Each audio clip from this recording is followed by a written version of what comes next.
All right, guys. So this is the second video. If you haven't watched the first video, go back and do it. You should have answered number 7, Alien and Sedition Acts. What was the Quasi War? Make sure you answer it in your own words. Don't just go Google it. Okay, it's just you can just put it's a conflict between the United States and France um, during John Adams' presidency. They were firing on each other's ships. Okay, was never a declared war. What were the Alien and Sedition Acts? Give a good answer here. Not Googled. Put it in your own words. It's not that hard. You just say they were laws that made it so the government could throw people out of the country without a trial, and that they could shut people up so they didn't speak out against the government. Okay, the Federalists agreed with this, and you should have taken some notes on why. The Jeffersonian Republicans were opposed to the Alien and Sedition Acts, and you should have said why on that one as well. All right, so now we're going to talk about Thomas Jefferson's presidency. We'll look at the election of 1800 and the Louisiana Purchase, and then you can answer these final questions. So let's talk about the election of 1800. Some interesting things happened here, and I will try to keep track of what questions we're answering as we go. So, all right, so Thomas Jefferson, here we go.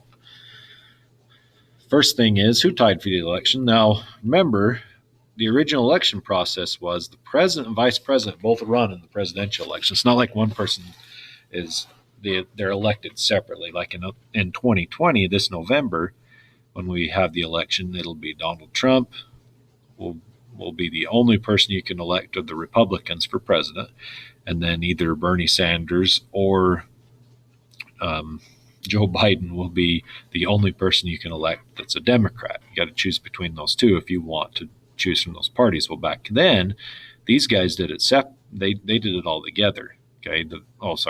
So today they'd still have the vice president he's separate. Okay. Mike Pence will run as vice president. He can't run for president. He can only run for vice president. And then whoever the Democrats pick as their vice president. So this time, though, in 1800, the Constitution still said just whoever takes first gets president. Whoever takes second is vice president. So both parties would run two people.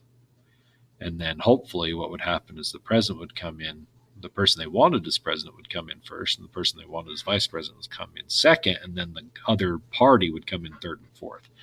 Now, Jefferson was running for president, Thomas Jefferson, leader of the Jeffersonian Republicans, and he had a guy named Aaron Burr, okay, a guy from New York, who was running as vice president. Okay, Jefferson's from the South. He gets a vice president from the North. That way they're covering more ground. They get more people to support him.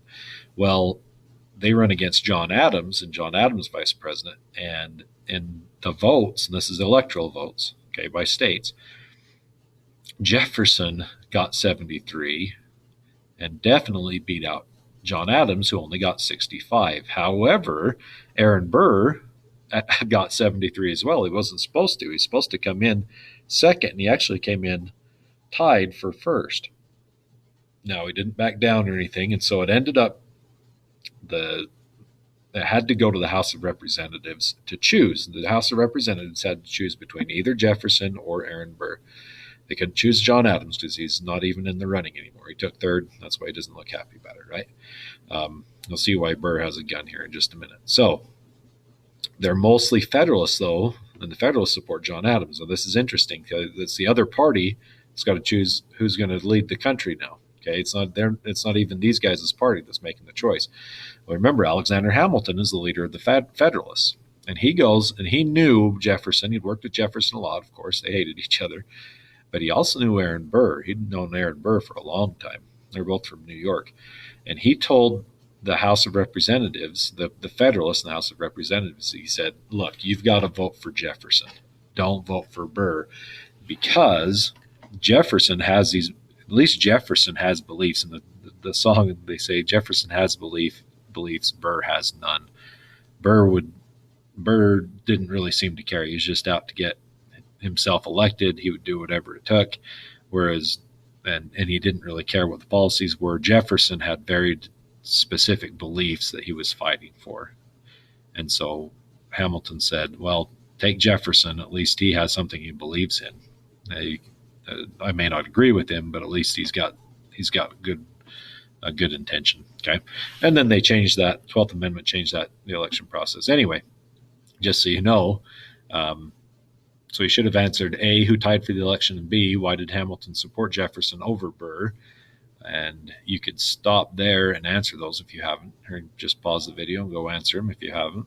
But I'm going to move on. So Hamilton and Burr, just so you know, kind of a side note. Aaron Burr and Alexander Hamilton, years later, a few years later, 1804, they end up having a duel. Okay, they used to do this. They go out and like you insulted my mother. Let's go fight it out. Okay, and so over the years, Burr and Hamilton had a lot of different issues go on, including the election, obviously. And they went across the river to have this duel in New Jersey, and Aaron Burr shot at Hamilton. That's Aaron Burr with the gun there. Hamilton actually shot straight up into the air. He had no intention of killing Aaron Burr. It's a pretty sad story. It's the same spot where just a few years earlier, Hamilton's son had been killed in a duel. Okay. Kind of a silly way to solve your problems, fighting over it, but it's what some of them did. Anyway, Burr, as you can imagine, this did not help Burr's reputation. The vice president just shot and killed one of the founding fathers. Okay, Hamilton died later. Burr ended up going west, and there were rumors that he was going to create his own army and make his own empire out in the western states across the Appalachians. That never happened, but he was put on trial for it. Jefferson definitely is not going to have him run as his vice president the second time. That didn't happen. He got a different person to be vice president, and it's all pretty interesting. So that's what happened, and that's why Burr, like right here, Burr's got the gun because he shot Hamilton. All right, moving on. Now, I got to answer these other questions. Sorry. So C, why did Jefferson consider the election of 1800 a revolution? We didn't talk about that. What happened was he saw it as a revolution because he's saying, Jefferson here is saying, this is like our second revolution. It's not a war this time, but we're overthrowing the power. Okay, just like we kicked out in the first revolution, we kicked out the British, made it so the Americans are in charge. Well, now we're getting rid of the elite, the Federalists, these guys who think only the rich, wealthy people should be in charge. We're overthrowing them and putting in a new government.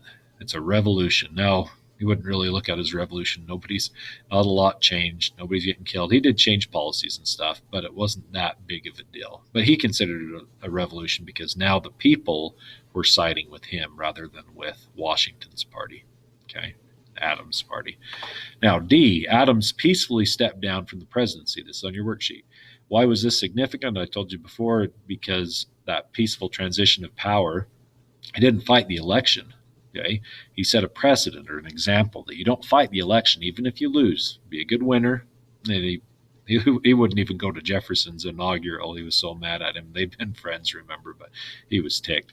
He just took off in the middle of the night and went home to Massachusetts. But he didn't try to fight it. And that's very important. If not, had he fought it, it would have caused a lot of issues, even so much as a war possibly, but it would really hurt the country. We don't want that to happen today either. So keep that in mind.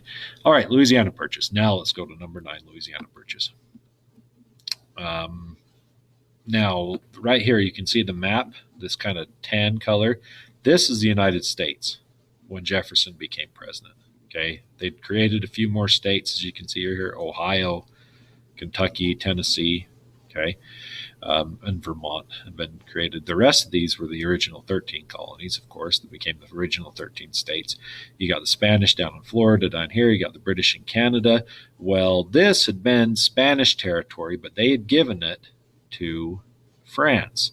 Now, the French were still at war with Britain, and now they were led by a guy named Napoleon Bonaparte. He's the emperor, if you know who he is. Famous, supposedly short guy. Anyway, he decided, well, we're not going to use that. I need some money. And so he sold it to Thomas Jefferson. It's 875,000 square miles. He sold it to him for $15 million. Okay. That is, today, that would be about $250 million. That is like $302 per square mile. Back then, it was only $18 per square mile. $302 per square mile. That is a lot of land for not much money. It was a steal. Anyway, that land right there is it's all this from the Mississippi over up to the Rocky Mountains up here. Okay, so the Missouri River is through there. You get all this. And so everything across the river is now part of the United States. So you can see that doubled the size of the United States just like that in one fell swoop. Well, that's the Louisiana Purchase. It was this huge purchase to add land to the United States. Now, let's see how my time is. All right, Federalists. What did the Federalists think of this? As you can imagine, it'd be just like today.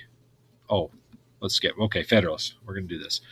The Federalists didn't like the Louisiana Purchase. It's because it's just like today. If Trump were to do something, the Democrats would be mad about it no matter what. Just like when Obama was president, the Republicans hated everything Obama did no matter what. So the Federalists didn't like that Jefferson did this. Now, this is interesting. They said, it was the Federalists who said the Constitution does not give the president power to buy land for the country. Okay, they're the ones doing a strict interpretation. If you remember earlier, before, the Federalists were the ones that said, oh no, we believe in broad interpretation. You can stretch it. It's okay. Well, now Jefferson took a broad approach, and they're like, nope, you got to be strict. Can't do that. Okay. And they said, you've been ruining everybody's lives and eating all our steak, as Napoleon Dynamite would say. They were not happy about it. Now, they said they didn't like this. One of the reasons they didn't like it is because all that new land would be settled by farmers. Now, remember, the farmers are going to support the Democratic or Republicans more, the Jeffersonian Republicans. They're not going to support the Federalists. Okay. Farmers usually were going to go with the Jeffersonian Republicans. The merchants or the cities are the ones who are going to support the Federalists. Okay, this opens up a whole bunch of land. That means more land for farmers, which means more Jeffersonian Republicans voting against the Federalists. Doesn't help them out. Now, on the other side, when you talk about the Jeffersonian Republicans, they were for the Louisiana Purchase, obviously. They thought this was flippin' sweet, as Napoleon would say, flippin' sweet. Okay, Diego, did you hear that? Diego, have you ever seen Napoleon Dynamite? Well, finish your assignment. Okay, for one thing, they're like, obviously, this is awesome. It's cheap land. Why would we turn it down? Two, Jefferson, he always said, look, America's future is in the West. We've got to expand. Even Washington had thought that too. He probably would, had Washington been alive, he probably would have agreed with this move. But Jefferson said, look, our future is in the West. We've got to expand west. And so this is part of it. And that turned out to be the truth. He said more land equals more farming. Of course, that means that fits his vision of America's future of a lot of farmers. We can have more land. That means we have more farmers. That means more of our American people can live this dream life of being a farmer, which is really what he thought. That's the best way to live. Okay. He was especially happy with it if he was the one telling the slaves how to farm. So broad interpretation of the Constitution. That's weird because usually the Democratic Republicans took a strict interpretation. Okay. Notice I keep using these interchangeably. Jeffersonian Republican is the same as a Democratic Republican. It's just a different name we have for them. So anyway, the Jeffersonian Republicans like the Louisiana Purchase because it gives more land, more farming. Okay. More people can have more freedom. Whereas the Federalists don't like the Louisiana Purchase because they say it goes against the Constitution. It's a strict interpretation, and new land equals more farmers equals more power to the Democratic Republicans. All right. Oh, look at this. Look, there's a meme. Jefferson believes in strict interpretation of the federal Constitution. He purchases Louisiana. It was pennies for the acre. So he's like, oh, that's ironic. Oh, look at these ones. These are all Alexander Hamilton. He got burned because Aaron Burr, Aaron Burr's greatest hit because Aaron Burr shot him. Duel Aaron Burr, they said, it will be fondly said, and I am not throwing away my shot. That's from the musical Hamilton. Okay. We'll talk more about the Louisiana Purchase on Wednesday. So let's stop. Oh, let's talk about your questions on here.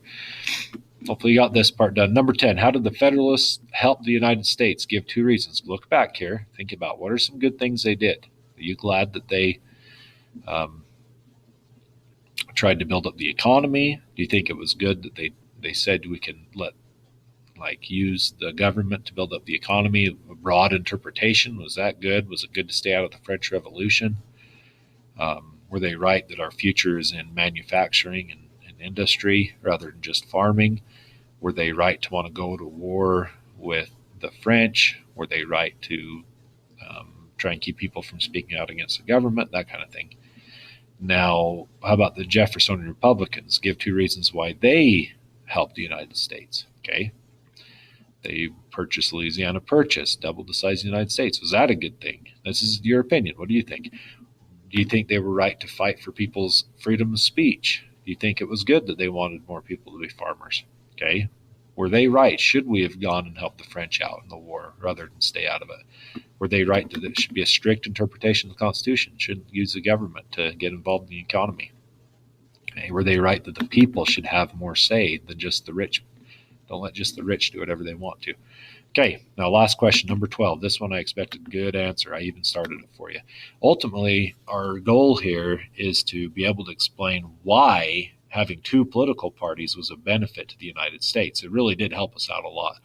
And you remember, like, Washington did not want 2 parties. He wanted just one group that wasn't even a party to just everybody just help each other out unitedly as Americans.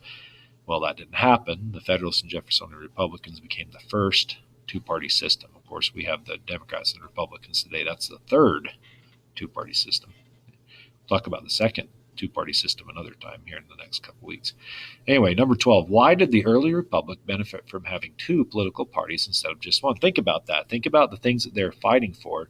If the Federalists had had their way, there were some good things they were doing, like building up the economy.